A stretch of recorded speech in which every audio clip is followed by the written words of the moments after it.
दोस्तों क्या हाल है। तारीख आज 19 सितंबर, दिन मंगलवार, हिंदी तिथि चतुर्थी। और आइए बात करते हैं आज के मुख्य समाचार में देश भर की तमाम बड़ी खबरों पर नजर डालते हैं। और दोस्तों सबसे पहले तो आप सभी देशवासियों को गणेश चतुर्थी की हार्दिक शुभकामनाएं। आज से भगवान श्री गणेश का उत्सव शुरू होने जा रहा है, जो कि अगले 10 दिन तक चलेगा। विघ्नहर्ता लंबोदर भगवान श्री गणेश गजानन का आज देश भर में बड़ी ही हर्षोल्लास के साथ जश्न शुरू हो चुका है। ये कुछ तस्वीरें देखिए दोस्तों। असम के गुवाहाटी में चंद्रयान 3 के थीम पर गणेश जी का पंडाल सजाया गया, तो वहीं हैदराबाद में 63 फीट ऊंची इको फ्रेंडली गणेश प्रतिमा भी बनकर तैयार हो चुकी है। कोलकाता में भी ये चंद्रयान 3 के थीम पर गणेश पंडाल को तैयार किया गया, जिसकी तस्वीरें आप देख सकते हैं। देश भर में चतुर्थी पर सजे पंडाल, मुंबई और बेंगलुरु में गणपति बप्पा की अनोखी मूर्तियां भी लगाई गई। और दोस्तों आज इस साल चतुर्महायोग के साथ गणेश चतुर्थी का पर्व शुरू होने जा रहा है। गणपति स्थापना के लिए 2 ही शुभ मुहूर्त हैं, और इस बार दोस्तों ऐसे दुर्लभ संयोग बन रहे हैं जो कि वाकई में भगवान गणेश के जन्म के समय बने थे। देखिए गणेश स्थापना के शुभ मुहूर्त कब कब है। घर पर अगर आप गणपति जी की स्थापना कर रहे हैं तो पूजा के और स्थापना के शुभ मुहूर्त हैं। एक तो सुबह 9:30 से 11 बजे तक, फिर सुबह 11:25 से दोपहर 2 बजे तक। अगर आप अपने उद्योग धंधे, कारोबार, दुकान, ऑफिस, फैक्ट्री में गणेश जी की स्थापना कर रहे हैं तो सुबह 10 से 11:25 तक अति शुभ मुहूर्त है। उसके बाद दोपहर 12 से 1:20 तक भी बहुत ही अच्छा शुभ मुहूर्त है। गणपति जी की पूजा विधि क्या है ये भी दोस्तों आप स्क्रीन पर देख सकते हैं, थोड़ा सा वीडियो को पॉज करके, क्योंकि अभी मैं एक एक पॉइंट को बोलूंगा, बहुत समय लग जाएगा। लेकिन ध्यान रखें, ओम गंग गणपतिये नमो नमः इस मंत्र का जरूर जाप करें भगवान गणेश की पूजा करते समय, स्थापना करते समय। और भी कुछ ये बातें हैं जिनको जरूर ध्यान रखें, गणपति पूजा से जुड़ी है ना। और वहीं देखिए दोस्तों, बेंगलुरु के श्री सत्य गणपति मंदिर को 2.5 करोड़ रुपए के सिक्कों और नोटों से सजाया गया। ये तस्वीर भी सोशल मीडिया पर खूब वायरल हो रही है। और इस बार अनोखी पहल देखने को मिलेगी आपको जम्मू कश्मीर में भी। पहली बार महाराष्ट्र की तरफ भव्य रूप से मनाया जाएगा गणेश उत्सव, है ना। और वहीं दोस्तों प्लास्टर ऑफ पेरिस से बनी गणेश की मूर्तियों की बिक्री मामले पर जो हाईकोर्ट ने रोक लगाई थी, उस मामले पर सुप्रीम कोर्ट में सुनवाई हुई और खबर है कि पीओपी से बनी मूर्तियों पर बैन जारी रहेगा। सुप्रीम कोर्ट ने मद्रास हाईकोर्ट के फैसले पर दखल देने से इनकार किया। चलिए अगली बड़ी खबर देखिए। गणेश चतुर्थी को लेकर बीबीएमपी भी सख्त। कर्नाटक बेंगलुरु में मांस की बिक्री पर प्रतिबंध लगाया गया। और वहीं दोस्तों इसी खुशी के पर्व के बीच एक और खुशखबरी आई। भारत के सूर्ययान मिशन आदित्य L1 पर इसरो ने गणेश चतुर्थी के साथ ही देशवासियों को बड़ी खुशखबरी दी है। और वो ये दोस्तों की आदित्य L1 ने साइंटिफिक डेटा भी कलेक्ट करना शुरू कर दिया। इस डेटा से अंतरिक्ष के मौसम की जानकारी मिलेगी। और आज रात L1 पॉइंट की तरफ रवाना हो चुका है भारत का स्पेसक्राफ्ट आदित्य L1। ये पृथ्वी की ऑर्बिट से निकला। इसरो ने थ्रस्टर फायर किए और गणेश चतुर्थी से इसका शुभारंभ हुआ अपने गंतव्य की ओर। और वहीं चंद्रमा पर जो हमारे चंद्रयान 3 के विक्रम लैंडर और प्रज्ञान रोवर जो हैं, उनके लिए आने वाली 22 तारीख बहुत ही अहम होगी। इसरो वैज्ञानिक वीरा मुथुवेल बोले कि वैसे तो चंद्रयान 3 के द्वारा इसरो ने अपने लक्ष्य को हासिल कर लिया, लेकिन 22 तारीख को रोवर और लैंडर एक बार फिर से सक्रिय हो सकते हैं। चलिए अगली बड़ी खबर है। आज गणेश चतुर्थी के मौके पर रिलायंस जियो की तरफ से जियो एयर फाइबर को लॉन्च किया जाएगा। इसमें आपको 1.5 Gbps तक की इंटरनेट स्पीड मिल सकती है और इसकी अनुमानित कीमत 6000 रुपए तक रहेगी। आपको पता होगा मुकेश अंबानी जी की तरफ से रिलायंस एजीएम की मीटिंग में इस बात की घोषणा की थी, है ना। चलिए अगली बड़ी खबर है दोस्तों। देश के नए संसद भवन का श्री गणेश भी आज हो जाएगा, यानी कि नए संसद भवन में आज से ही कामकाज शुरू होगा। प्रधानमंत्री नरेंद्र मोदी संविधान की कॉपी लेकर यहाँ प्रवेश करेंगे। आप भी अपनी जिंदगी में कोई नया काम, बिजनेस, कोई नया प्लान शुरू करना चाहते हैं तो ये आज गणेश चतुर्थी का दिन बहुत ही अति शुभ माना जाता है, कुछ भी नया प्रारंभ करने के लिए। और यही वजह है दोस्तों की पीएम मोदी ने भी देश के नए संसद भवन में कामकाज का श्री गणेश शुभारंभ आज से ही करने का फैसला किया है। और इससे पहले पुरानी संसद भवन में पीएम मोदी ने अपना आखिरी भाषण दिया। प्रधानमंत्री बोले कि इसे विदेशी शासकों ने बनाया था, लेकिन इसमें पैसा, परिश्रम और पसीना भारतीयों का लगा हुआ है। ये बात हम कभी नहीं भूल सकते हैं। पुरानी संसद में पीएम मोदी ने अपने आखिरी स्पीच में जवाहरलाल नेहरू, इंदिरा गांधी और राजीव गांधी की भी तारीफ की। पीएम बोले कि इस सदन ने धारा 370 को हटते देखा। कैश फॉर वोट का भी यहीं से आरंभ हुआ। और कल जब पीएम मोदी ने संसद का विशेष सत्र बुलाया था तो लोकसभा, राज्यसभा दोनों स्थगित हो गई और आज अब नए सदन भवन में बैठक होगी। पीएम मोदी ने कहा कि ये रोने धोने का वक्त नहीं है, संकल्प लेकर आगे बढ़ने का समय आ चुका है। पीएम मोदी ने इस संसद के विशेष सत्र को ऐतिहासिक फैसलों वाला बताया। और इसके साथ ही देखिए पुराने संसद भवन का आखिरी सबसे बड़ा फैसला महिला आरक्षण बिल कैबिनेट से पास हो चुका है और आज नए संसद भवन में इस बिल को पेश किया जाएगा। ऐसी काफी मीडिया रिपोर्ट चल रही है। पहले तो मंत्री प्रहलाद पटेल भी बोले थे कि महिला आरक्षण बिल को कैबिनेट से मंजूरी मिल चुकी है। हालांकि सोशल मीडिया से उन्होंने कुछ देर बाद अपनी पोस्ट भी डिलीट कर दी। कांग्रेस बोली कि बिल को हमारा भी समर्थन है। और पीएम मोदी ने जब नेहरू इंदिरा की तारीफ की तो विपक्ष ने तालियां नहीं बजाई। खड़गे बोले कि इंडिया गठबंधन को इंडी बोलते हैं नड्डा।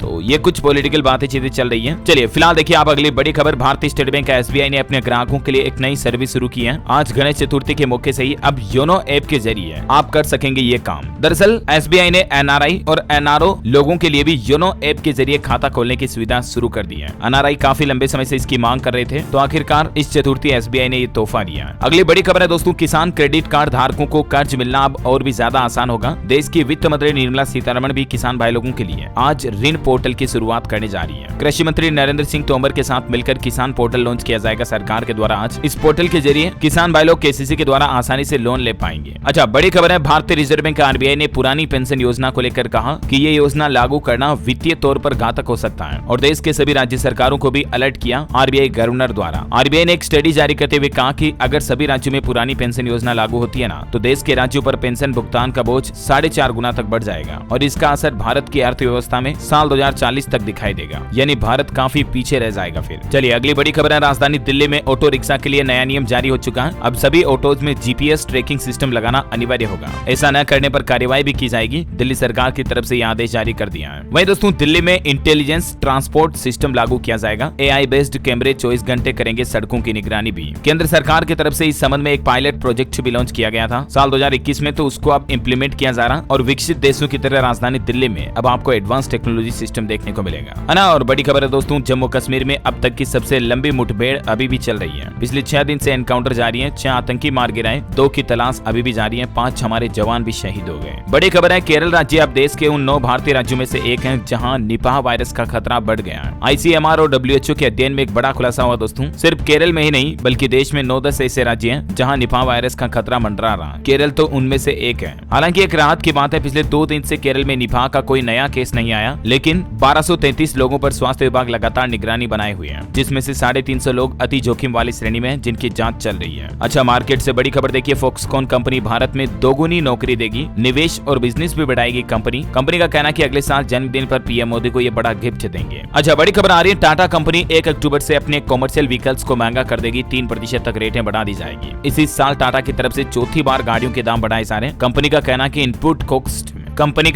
इनपुट कॉस्ट में बढ़ोतरी की वजह से ये रेटें बढ़ाई जा रही हैं। और बड़ी खबर है, अडानी हिंडनबर्ग मामले की जांच के लिए नई कमेटी बनाने की मांग की गई। सुप्रीम कोर्ट में नई याचिका दायर हुई है, जिसमें कहा गया कि कमेटी में बेदाग छवि वाले लोग शामिल किए जाए। अच्छा, बड़ी खबर देखिए दोस्तों, भारत के new car assessment programme Bharat NCAP का command control centre Mumbai Pune में ओपन किया गया। 1 अक्टूबर से ही अब हमारे भारत में ही कारों का क्रैश टेस्ट शुरू हो जाएगा। इसके लिए 30 मॉडल भी रजिस्टर किए गए। खुद देश के परिवहन मंत्री नितिन गडकरी की तरफ से फीता काटकर इसका शुभारंभ किया गया, है ना। और अगला अपडेट देखिए दोस्तों, एलआईसी के 4 बड़े ऐलान किए हैं सरकार ने। खास करके एलआईसी एजेंट्स की मानो चांदी हो गई। अब उन्हें 3 लाख नहीं बल्कि 5 लाख रुपए की ग्रेच्युटी मिलेगी। फैमिली पेंशन को भी मंजूरी मिल चुकी है। एलआईसी एजेंट और एलआईसी के कर्मचारियों के लिए मोदी सरकार की तरफ से ये 4 बड़े ऐलान किए हैं, जिसमें एक तो ग्रेच्युटी की लिमिट को बढ़ाया गया, जिससे कि देश भर के 13 लाख से भी ज्यादा एजेंट को फायदा मिलेगा। अब ये 4 बड़े ऐलान क्या क्या किए गए हैं, जिसमें देख सकते हैं आप, एक समान 30% दर से अब फैमिली पेंशन मिलेगी, जो पहले 15% थी। टर्म इंश्योरेंस कवर की लिमिट को बढ़ाया गया, 3 से 10 हजार थी, उसको बढ़ाकर 25 से 1.5 लाख रुपए कर दिया। दोबारा ज्वाइन करने वाले एजेंट को भी फायदा होगा, वो पुराने काम का कमीशन पाने के भी हकदार होंगे। और एलआईसी एजेंट की ग्रेच्युटी लिमिट को 3 से बढ़ाकर सीधा 5 लाख कर दिया, है ना। तो ये 4 बड़े फैसले लिए एलआईसी के एम्प्लॉइज कर्मचारियों के लिए और एजेंट के लिए मोदी सरकार की तरफ से। हालांकि दोस्तों, एलआईसी पॉलिसी वाले ग्राहकों के लिए भी एक अच्छी खबर है। अगर आपकी पॉलिसी बहुत समय से बंद पड़ी है, आपने किस्त ईएमआई नहीं जमा कराई है, तो आप अपनी पॉलिसी को वापस चालू करा सकते हैं। एलआईसी ने इसके लिए भी अभी स्पेशल कैंपेन लॉन्च कर रखा सितंबर महीने में, जिसमें आप लैप्स हो चुकी एलआईसी पॉलिसी को रिवाइव कर सकते हैं, रीएक्टिवेट कर सकते हैं एलआईसी के ऑफिशियल पोर्टल पर, या आप अपने नजदीकी एलआईसी ऑफिस जाकर इसके बारे में ज्यादा जानकारी ले सकते हैं। वैसे मैंने डीआरएस न्यूज के ऊपर कल शाम को इसके रिगार्डिंग एक डिटेल वीडियो भी बताया है, तो आप चाहे तो जाकर देख सकते हैं। चैनल पर आपको कंप्लीट जानकारी मिल जाएगी। वैसे दोस्तों, बीमा उत्पाद को लेकर इरडा का भी कहना है कि जल्द ही हमारे देश में 100% केसलेस क्लेम सेटलमेंट सुविधा शुरू की जाएगी। बुजुर्गों के लिए भी काफी किफायती होगी बीमा पॉलिसी। इस तरह से हमारे देश में मतलब इंश्योरेंस को बढ़ावा देने के लिए सरकार भी ये नया प्लान बना रही है ना। और चलिए अगली बड़ी खबर देखिए दोस्तों, दिल्ली हाईकोर्ट ने एक बड़ा फैसला सुनाया कि जीवन साथी को जानबूझकर शारीरिक संबंध न बनाने देना भी एक तरह की क्रूरता है। और हाईकोर्ट ने ये टिप्पणी करते हुए एक ऐसे मामले की सुनवाई में तलाक की मंजूरी भी दे दी। विवाह मात्र 35 दिन ही चल पाया। इस केस की डिटेल ज्यादा आप देख सकते हैं। चलिए अगली बड़ी खबर आ रही, देश भर में डेंगू का एक नया स्ट्रेन जिसका नाम है डेन 2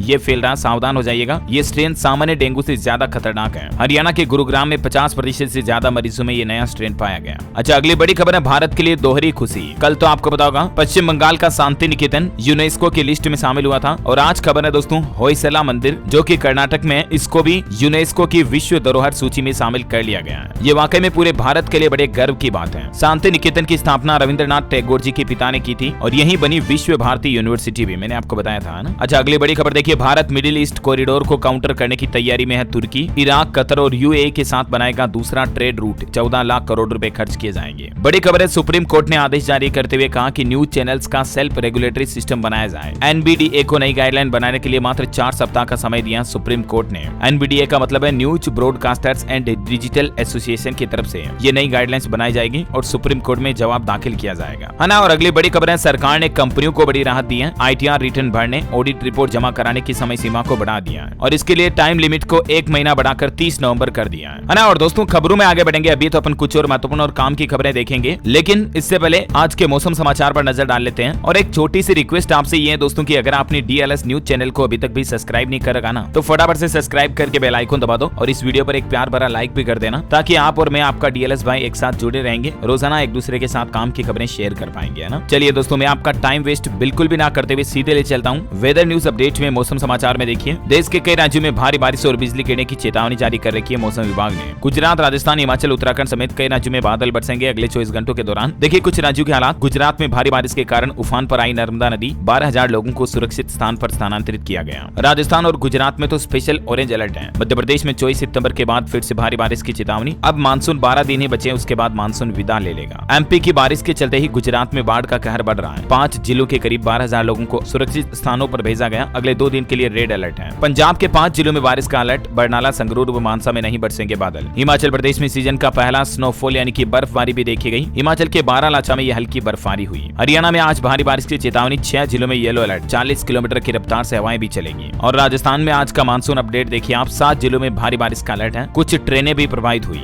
मध्य प्रदेश में नदियां उफान पर चल रही। 4 जिलों के स्कूलों में छुट्टियां घोषित की गई। 22 सितंबर से एमपी में तेज बारिश का फिर से अनुमान जारी किया है। झारखंड में अभी और होगी बारिश, येलो अलर्ट जारी करके हल्के से मध्यम बारिश की संभावना है। और देखिए दोस्तों, स्काईमेट वेदर की रिपोर्ट के मुताबिक अगले 24 घंटों के दौरान देश के अलग अलग राज्यों में मौसम की संभावित गतिविधियां क्या रहेगी, जिसकी डिटेल भी आप स्क्रीन पर देख सकते हैं। चलिए आज के सराफा बाजार पर नजर डालते हैं। सोना चांदी के दामों में तेजी देखी गई। सोना 59,000 के करीब पहुंचा, चांदी 72 के पार निकली। देखिए चांदी का रेट अभी प्रति किलोग्राम 72,115 रुपए चल रहा है और सोने का भाव 59,320 रुपए प्रति 10 ग्राम चल रहा है। अलग अलग कैरेट के हिसाब से क्या रेट है जो भी आप देख सकते हैं स्क्रीन पर, है ना। और चलिए अब देश से जुड़ी कुछ और बड़ी खबरें देखते हैं। देखिए राहुल गांधी राजस्थान जयपुर का दौरा करेंगे, नए हेडक्वार्टर का शिलान्यास करेंगे। 23 सितंबर को यहाँ उनकी सभा होगी। और टेक्नोलॉजी से अपडेट है दोस्तों, एप्पल ने iOS 17 फाइनली रोल आउट कर दिया है और इसमें आपको कई एडवांस फीचर भी मिलेंगे। आप सेटिंग में सॉफ्टवेयर अपडेट में जाकर अपने फोन को अपडेट कर सकते हैं। और एक सबसे खास फीचर है, 2 फोन को पास लाकर भी आप कॉन्टेक्ट्स वगैरह शेयर कर पाएंगे। और लाइव वॉइस मेल वगैरह के फीचर भी जारी किए, मैंने आपको बताए थे कल, है ना। चलिए अगली बड़ी खबर है, पश्चिमी देशों को बुरा समझने के सिंड्रोम से उबरना जरूरी है। चीन का नाम लिए बिना हमारे देश के विदेश मंत्री एस जयशंकर का कहना है कि उन्होंने मार्केट को सस्ते सामान से भर रखा है। केरल राज्य में देखिए एक नई पहल, 34,000 रुपए में पूरा थाना रेंट पर उपलब्ध है। सिक्योरिटी में इंस्पेक्टर तैनात करने को रोजाना देने होंगे करीब 3,000, पुलिस डॉग के लिए 7,280 रुपए भी। मतलब देखिए ये क्या है। दरअसल ये केरल सरकार की एक पुरानी स्कीम है जिसे पिछले साल अगस्त में शुरू किया था। इस तरह से थाने को भी रेंट पर ले सकते हैं आप। अच्छा, एक बड़ी भावुक कर देने वाली खबर देखिए दोस्तों, जम्मू कश्मीर के बांदीपोरा में आतंकियों से मुठभेड़ में शहीद हुए राजस्थान के चूरू के जवान योगेश जाट का उनके पैतृक गांव में अंतिम संस्कार हुआ। उनके 4 साल के बेटे ने सैल्यूट किया और मुखाग्नि दी। उनकी पार्थिव देह को देख वीरांगना भी बेसुध हो गई।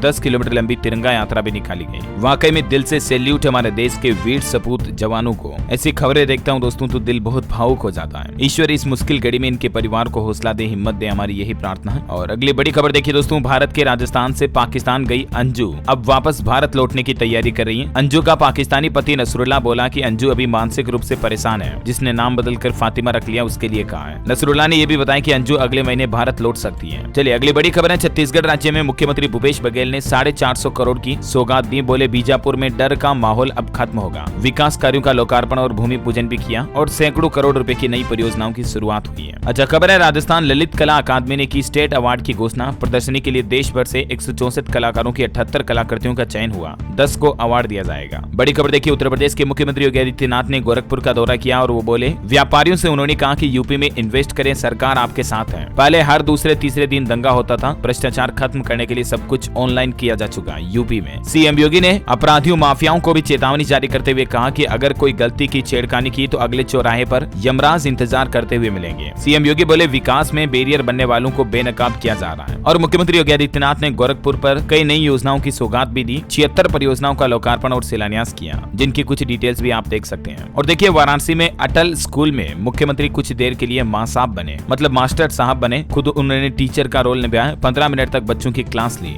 डिजिटल ब्लैक बोर्ड में अंग्रेजी में लिखकर पूछा नाम, बच्चों ने सही जवाब दिया तो वो मुस्कुराए। कुछ तस्वीरें आप देख सकते हैं। और वहीं देखिए बड़ी खबर, उत्तर प्रदेश अयोध्या में स्थापित किया जाएगा 125 किलो सोने का शिवलिंग। जी हाँ, लिटरली 1.25 क्विंटल सोने का शिवलिंग बनाया जाएगा। ये घोषणा की है दोस्तों अयोध्या में रामदल ट्रस्ट अध्यक्ष द्वारा। इनका कहना कि अगर प्रधानमंत्री नरेंद्र मोदी 2024 में एक बार फिर से भारत के पीएम बने तो ये 1.25 क्विंटल सोने का शिवलिंग अयोध्या में स्थापित किया जाएगा, जो कि सरयू तट स्थित एक आश्रम में स्थापित किया जाएगा ना। चलिए बड़ी खबर है, छत्तीसगढ़ के मुख्यमंत्री भूपेश बघेल बोले अब दुनिया पहनेगी बीजापुर में बने कपड़े। गारमेंट फैक्ट्री का भी उन्होंने यहाँ लोकार्पण किया और 450 करोड़ के विकास कार्यों का भूमि पूजन किया, मैंने आपको बताया था। वैसे छत्तीसगढ़ की 24 ट्रेनें फिर से कैंसिल है। 19 सितंबर से 6 अक्टूबर तक नहीं चलेगी गाड़ियां। न्यू कटनी स्टेशन में इंटरलॉकिंग के काम के चलते ये ट्रेनों को कैंसिल किया गया। और छत्तीसगढ़ में कल से G20 समिट का भी आयोजन हुआ। FWG की चौथी बैठक शुरू हुई। आमंत्रित देशों और अंतर्राष्ट्रीय संगठनों के 65 से ज्यादा प्रतिनिधि शामिल हुए है ना। और वहीं देखिए बड़ी खबर दोस्तों, तीसरी बार 3 राज्यों में होगा रेल रोको आंदोलन। झारखंड के मनोहरपुर, नीमहिज वगैरह में यहाँ मोरी स्टेशन पर होगा आंदोलन। 20 सितंबर को जुटेंगे कुड़मी समाज के लोग। ये खुद को आदिवासी का दर्जा दिलाने के लिए तीसरी बार आंदोलन पर उतरने की घोषणा की है। और ये न सिर्फ झारखंड राज्य में होगा बल्कि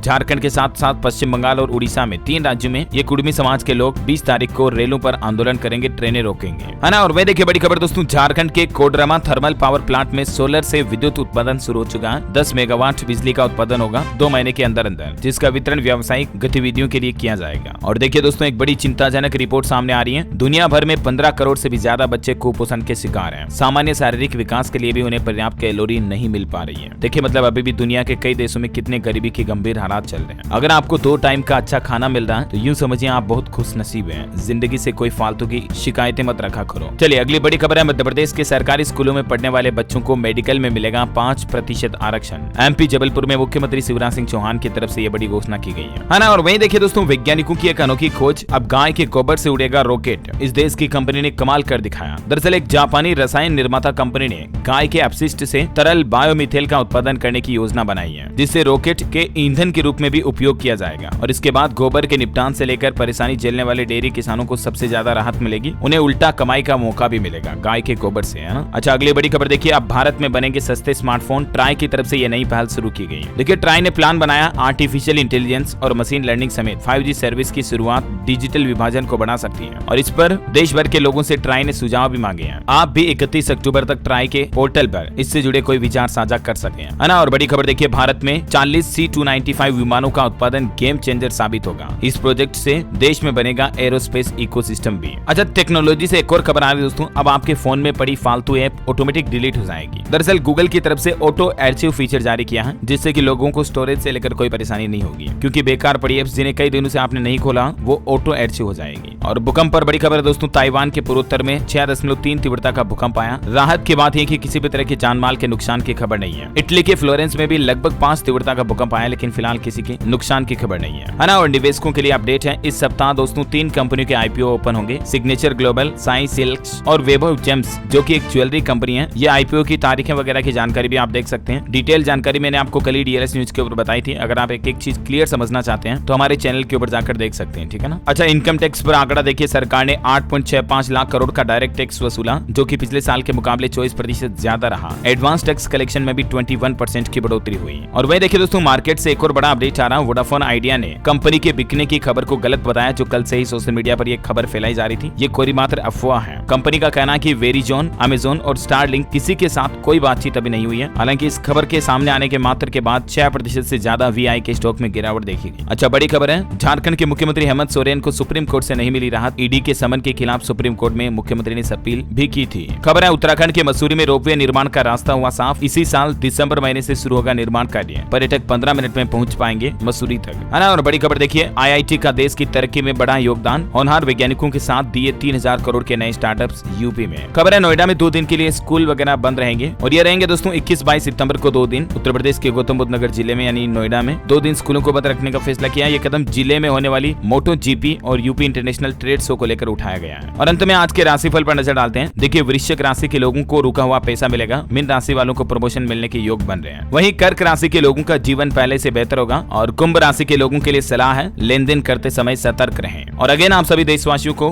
गणेश चतुर्थी की ढेर सारी हार्दिक शुभकामनाएं। श्री गणेशाय नमः कमेंट बॉक्स में जरूर लिखिएगा। और साथ ही इस वीडियो को लाइक और शेयर शेयर करना। DLS न्यूज चैनल को सब्सक्राइब करके बेल आइकन जरूर दबा देना ऐसी ही महत्वपूर्ण खबरों से अपडेट रहने के लिए। जय हिंद, जय भारत, वंदे मातरम।